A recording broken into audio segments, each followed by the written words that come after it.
सुप्रभात। आज पूरा प्रदेश अन्न का महादान पर्व छेरछेरा मना रहा है। गांव में, गली गली में, मोहल्लों में, घरों में एक ही नारा लग रहा है, क्या? छेरछेरा कोठी के धान ला हेरा, अरन बरन कोदो झरन, जभे देवे तभे टरन। तो हमारा जो देश है वो 30 त्योहारों, मेलों का, रंगों का, उत्सवों का देश है। भारत कृषि प्रधान देश है, इसलिए यहाँ के सारे जो 30 त्योहार हैं वो भी कृषि से संबंधित है और यह छेरछेरा भी इसी फसल उत्सव से संबंधित है। इसको मनाने के दो मुख्य कारण हैं। एक तो यह कृषि से संबंधित है, जब फसल तैयार होकर खेत से खलिहान में पहुंच जाता है और खलिहान से जब घरों में आ जाता है तो इस उत्सव को हम लोग मनाते हैं। और दूसरा एक परंपरा है, वह है अन्न का दान करना। प्रकृति में सभी जीव जंतुओं और मनुष्य को, सबको प्रकृति के जो भी संसाधन हैं उस पर समान हक है। अगर हमें जो सुविधाएं मिल रही हैं उसका कुछ भाग हमें प्रकृति को भी लौटाना पड़ता है। वैसे भी कोई भी तीज त्यौहार या उत्सव जो है वो किसी परंपरा से, किसी पौराणिक गाथा से जरूर जुड़ा होता है। तो इसके पीछे भी कुछ कहानियां हैं, कुछ परंपराएं हैं। ये माना जाता है, अगर हम बताएं पौराणिक गाथा के अनुसार, तो भगवान शंकर ने अन्नपूर्णा देवी से अन्न का भिक्षाटन दिया था, भिक्षा के रूप में लिया था।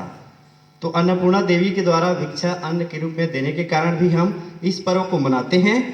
और ये कहा जाता है कि एक बार पृथ्वी में अकाल पड़ गया था, सभी जीव जंतु भूख से तड़पने लगे थे, चारों तरफ हाहाकार मच गया था।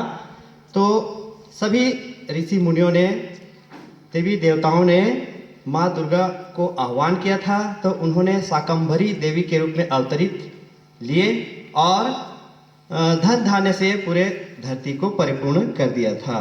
तो भी अन्न का दान करने के कारण वह पर्व हम आज भी मना रहे हैं। अगर इसके ऐतिहासिक कारण के ऊपर जाएं तो कौशलपुर हमारे प्रदेश में ही सिरपुर के पास है, उसी को माना जाता है। वहाँ के राजा थे कल्याण साय और उनके मंडल के राजा के साथ कुछ मनभेद हो गए। तो उस समय दिल्ली में जो मुगल शासक थे अकबर, वो उनके पास चले गए और वहाँ युद्ध कौशल सीख करके 8 साल के बाद जब वो वापस छत्तीसगढ़ आए, उस समय उनकी राजधानी थी रतनपुर।